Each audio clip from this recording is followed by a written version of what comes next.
I've noticed from your LinkedIn that you get invited to speak and be involved with a lot of tech conferences. I don't know if you're happy to give a few minutes to talk about the growth of tech in Africa, because I think especially for my UK audience, people are always focused on their own day-to-day kind of things. But actually, I know there's a huge growth in that area. And I just don't know if you wanted to talk about it and almost the potential and opportunity that's coming out of places like Nigeria. Okay. Like I used to tell people that Africa is the next big thing. Yeah, irrespective of what is going on around Africa right now, well, Africa is the next big thing. The population is there, the numbers are there, so we have the numbers, and the needs are there. So, and the easiest way to to synchronize Africans together is the tech world. So that's why that industry is really really growing very fast. Like I have an experience. I have a transaction with a friend in Ukraine, and I needed to connect with someone in Ghana and make some payments. So I was thinking, how do I make payment to this guy in Ghana? And I said, oh, why am I thinking? I just went straight to a particular hub, and I was able to do the transaction without even leaving my room. And so my friend in Ghana was saying, are you sure I'm going to receive this money? I said, are you not aware of this platform? He said, oh, really? And he also registered. And before you say, Jack, he has received the money. He was so excited. So that is what tech is doing in Africa. We are trying to synchronize everyone together and to solve the fundamental problem we are Mm-hmm. facing in Africa. Mm-hmm. Now, one of the problems we are facing in Africa is inter-border trading is very difficult. Like as close as Ghana is to Nigeria, there's some trading that can occur because of some bureaucracy and some government policies and the rest. But thanks to the likes of Flutterhouse and the rest, they've been able to bridge that gap so that you can relate to, I can sell to anybody in Africa and I get my pay. Now I'm sending a device to Ghana and okay, how do I? I have a friend who has a tech company that can help you to lift everything to anywhere in Africa. So I was able to send that to the person. So Africa is the next big thing. The land is still fertile, very, very fresh. And that's why any innovation coming in, as long as you are able to identify the fundamental problem we are facing in Africa, not you trying to copy what is happening in Yeah. UK and US and bring it over to Africa. Yes, you might be successful, but to be a bit stressful if compared to when you look into a problem in Africa, pick up the problem, solve that problem, and use a tech word, to provide a solution to people. So people can easily right now, a whole lot of persons.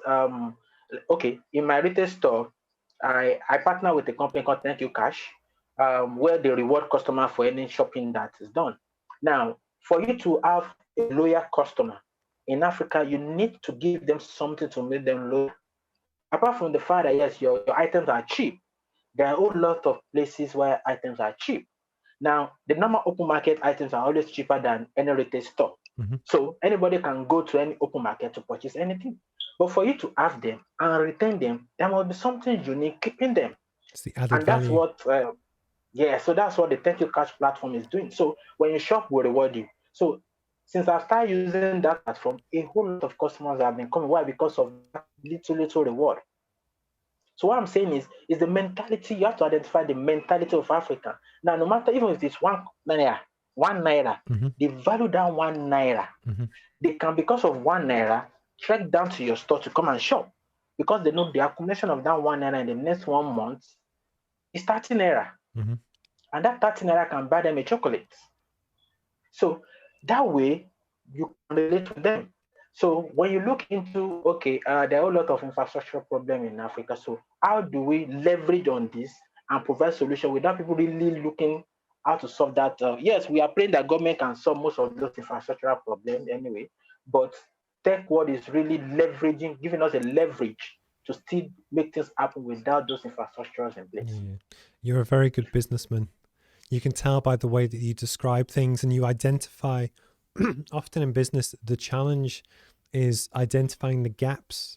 It's identifying the things that aren't there and the things that make people drive. And it's that added value and the reward back to people to choose you, hopefully over Mhm. somewhere. Because if you only have a price, if you only ever compete based on price, you will eventually lose because someone else will always do it cheaper. But actually, Of in course. your execution and making people loved and valued and part of a team or a club, you can use that as price protection. But the other thing that I thought I would mention is that you mentioned about how, say, Europeans coming to Africa with their tech. What I can also see happening, because it's the same time where you are as where I am, is that when you get really good African entrepreneurs coming to Europe and coming to the UK with your tech products and saying, look, we've got this great idea, invest in it. I think there's a huge opportunity there, because I think in a lot of places, people run out of ideas. And I think the more people can connect, so just in Newcastle where I am, there are lots of big venture capital firms that want to invest in ideas. And some of the ideas that I see them invest in aren't very good. And I think part of that is because they're not seeing enough of different things from around the world to really get them excited. So I do think for good entrepreneurs, doesn't matter where they are in the world, I think there's huge opportunity as connectivity and things get better to really kind of do very well. And that's why I was really interested to kind of get you on the podcast and just introduce people to you and stuff, which is very cool.